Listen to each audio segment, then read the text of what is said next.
Buenas tardes, tengan todos ustedes. Aquí les estamos hablando desde ¿Qué pedo con los gringos? Hoy es el 6 de febrero del año 2025 y ya vamos iniciando nuestro onceavo episodio en el nuevo canal de YouTube de ¿Qué pedo con los gringos? Aquí estamos ofreciendo pláticas y monólogos sobre la lengua, la literatura, la historia, la cultura, tratando de construir un puente entre los gringos y los mexicanos. Sobre todo siempre quiero empezar ofreciendo mi agradecimiento a todos los oyentes y los participantes en el chat, en la discusión, en la plática que abrimos aquí en el canal. Ayer me escribió Estela me escribió regañándome, por cierto, por usar muchas groserías. Y le contesté de manera muy atenta, diciendo lo más cercano a una grosería está en el título, con qué pedo con los gringos del canal y también en los títulos de cada episodio. Y si es ofensivo, le pido disculpas de antemano. Es un poco de humor, de tratar de acercarme a la cultura moderna del lenguaje mexicano. Ojalá que no se ofenda más. De otro modo, quiero invitarles a suscribirse al canal de ¿Qué pedo con los gringos? Comparte el canal, por favor, con sus compañeros, con tus compañeros, tus amigos. Yo les agradezco mucho. Ya ve que un profesor jubilado tratando de iniciar un nuevo hobby en este medio de YouTube y estando aquí me da muchísimo gusto. Así que el día de hoy, siguiendo con la idea de las constituciones del día de ayer, en el aniversario de la Constitución mexicana, por cierto, María Ramírez me escribió indicándome cuántas constituciones y cada año que tenía una constitución nueva mexicana. Le agradezco el detalle, aunque el día de ayer fue de la Constitución de 1917, si no me equivoco. Si me he equivocado en esa fecha del 5 de febrero, por favor, corríjanme. Ándale, escríbanme y mantenemos una conversación bien linda aquí en el canal de ¿Qué pedo con los gringos? Ahora bien, siguiendo la idea de las constituciones, una constitución fue un cambio radical en la política de Europa, de las Américas, a partir de la Constitución norteamericana. Ahora, siempre va de la mano con la política, la economía, ¿sí? Lo económico, de cómo mantenemos la casa, de cómo hacemos la vida, de cómo ganamos la vida, es algo muy importante junto con la política, ¿no? Cómo nos gobernamos y cómo ganamos la vida. Ahora, en la misma época con la guerra de independencia de Estados Unidos, surgió un libro por un economista escocés que se llama Adam Smith, de la riqueza de las naciones. Y ahí el economista Smith, el señor Smith, nos dejó claro lo que eran efectivamente, según él y según muchos que han participado en lo que es el mercado libre, en el libre mercado, el intercambio de bienes entre comprador y vendedor, son dos leyes inmutables. Bueno, en el mercado se puede hacer una de dos cosas. Una cosa que se puede hacer es vender y la otra cosa que se puede hacer en el mercado es comprar. Comprar y vender es la definición del mercado. Un lugar donde se compra y se vende. Pueden ser productos, cosas, trabajos, ideas, inclusive a un mercado de ideas también. Ahora, las dos leyes inmutables de los mercados son la ley de la competencia y la ley de la oferta y de la demanda. Ahora, empezando con la competencia es entre dos o más personas, industrias, empresas qué sé yo, que compiten para ganar, para vender su producto en el mercado. Entonces, estos vendedores compiten y para encontrar compradores. Y la idea de Smith es que esa competencia mejora el producto que está en venta. Porque con la idea de atraer a clientes, a compradores, el vendedor o el productor va a mejorar su oferta. Ahora, la segunda parte de las dos leyes inmutables, como si fueran, es la ley de la oferta y la demanda. Cuando hay una oferta alta de un producto, el precio debe bajar. Cuando hay una escasez de la oferta, el precio del producto debe subir. Y cuando hay un equilibrio en la oferta del producto, se debe mantener estable el precio, básicamente. Entonces, hablando de cosas inmutables, se puede cambiar porque a veces hay otras razones aparte de esas tres por el precio de un producto. Ahora bien, esa es la forma que Adam Smith hablaba. ¿Y por qué hablaba de esto del mercado libre? Lo que hoy llamamos capitalismo. Por cierto, ese nombre capitalismo nos llegó como peyorativo de Carlos Marx en sus ideas sobre el comunismo. Pero ese tema vamos a tocar más adelante, mañana tal vez. Ahora, con la idea del capitalismo, con oferta y demanda y capitalismo, ¿por qué surgió? Porque durante la época feudal, con el feudalismo, que era un sistema de gobierno, también había ideas económicas. Y la idea que regía era el mercantilismo. ¿Qué es el mercantilismo? Esa es una idea que hay una cantidad fija de riqueza en el mundo, que no se puede expandir la cantidad de bienes en el mundo. Y por lo tanto, la competencia en el sistema mercantil es para quitar los bienes a otros. O sea, siendo el rey, los reyes disputaban tierras, recursos, gente para su propio bien, con la idea de que eso era una cantidad fija.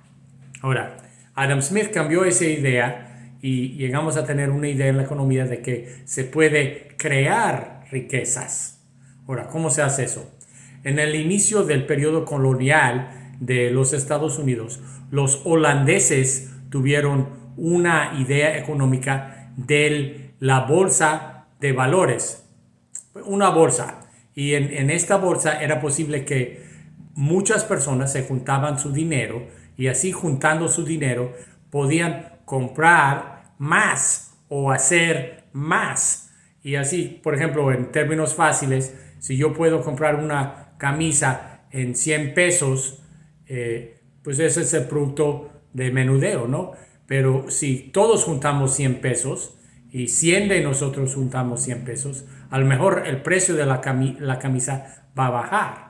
Entonces, de esa manera se puede crear más dinero para cada vendedor o cada comprador de la camisa, ¿no? Y eso es el modelo holandés que llegó a Estados Unidos con los migrantes holandeses y llegó a ser gran parte de la economía neoinglesa y de los británicos, de las colonias británicas en América del Norte.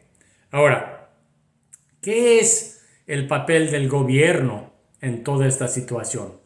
En el mercado libre, en el comprar y el vender. O sea, ¿qué posición, qué responsabilidad, qué obligación tiene el gobierno?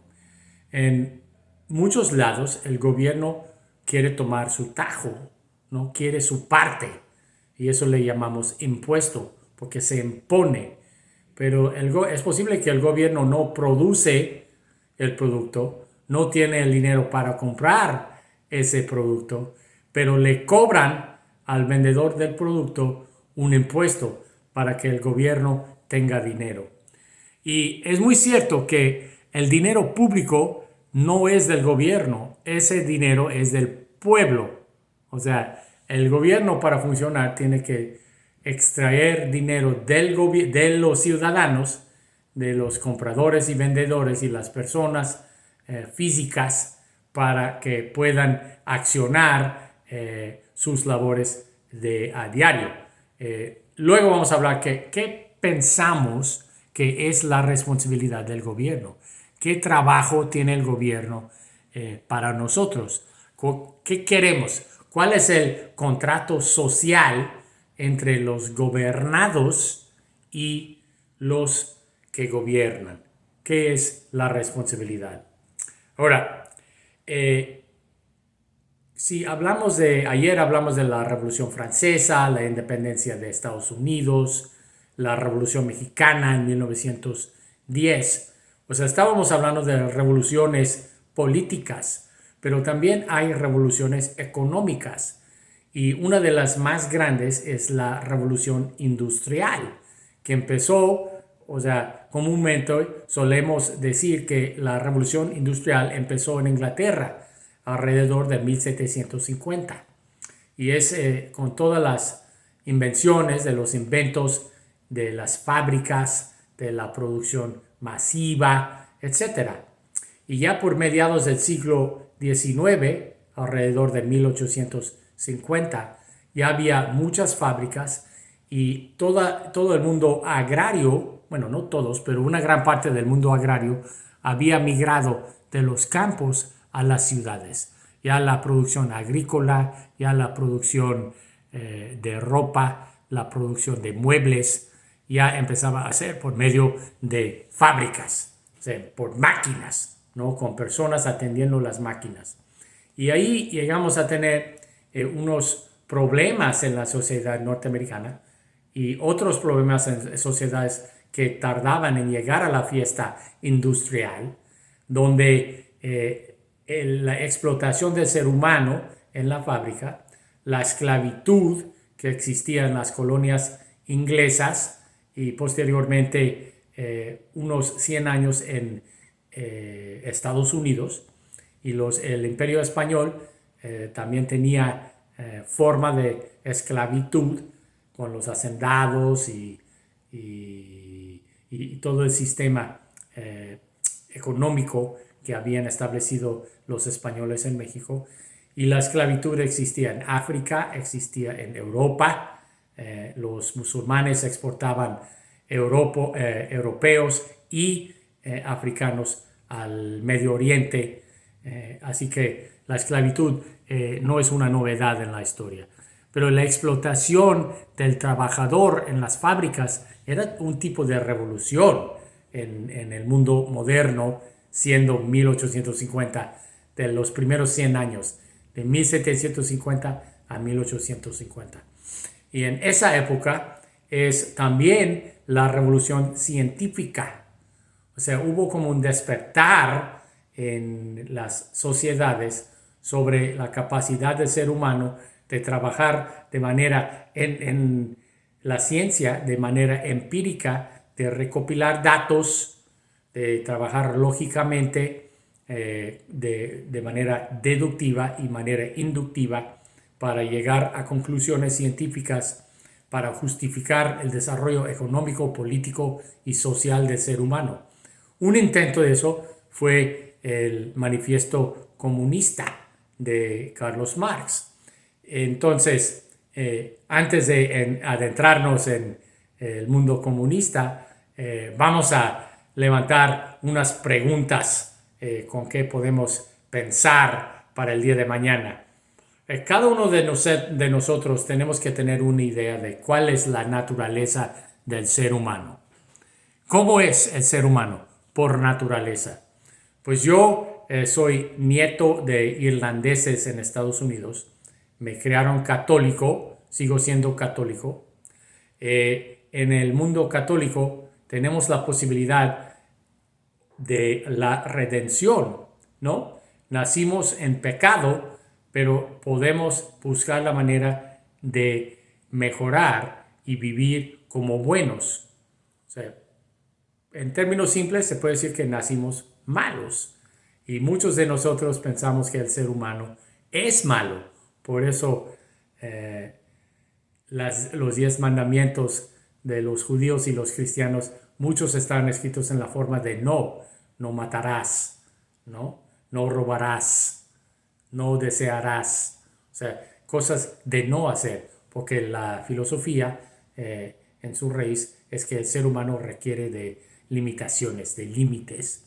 Ahora, en mediados o en el siglo XVIII, un filósofo francés, René Descartes, nos llegó a decir que el ser humano nace bueno y la sociedad nos corrompe, dando pauta al individuo como bondadoso. Inclusive él originó una frase del noble salvaje, el noble salvaje, y es la sociedad que causa el daño al ser humano, al individuo, no nace del individuo. Y cuando llegamos a hablar de Carlos Marx, vamos a pensar que Marx, tratando de descifrar la historia de manera científica, porque su trato a la historia en el Manifiesto Comunista intenta hacer un trato científico, porque eso publicó su versión en 1848, en plena revolución industrial, en plenos movimientos democráticos, o sea, procesos democráticos que estaban surgiendo aquí y allá, en muchas partes. Había revoluciones políticas, sociales, industriales y filosóficas, un periodo muy importante del ser humano. Y podemos tratar de ubicarnos, tanto los gringos como los mexicanos, en que cómo estábamos en el año 1850. Estados Unidos estaba a punto de iniciar una guerra civil donde murieron 600,000 norteamericanos para liberar a los esclavos, y todavía las divisiones raciales en Estados Unidos están por resolver. Hablaría tal vez de la maldad del ser humano, ¿no? Pero existe la posibilidad de redención según las ideas cristianas. Ahora, en México en 1850 estábamos llegando unos años antes de la guerra de la Reforma con Benito Juárez, ¿no? El primer indígena elegido como presidente de México en toda Latinoamérica, el benemérito de las Américas. Y en otras partes, en Europa, estaba la idea del comunismo saliendo.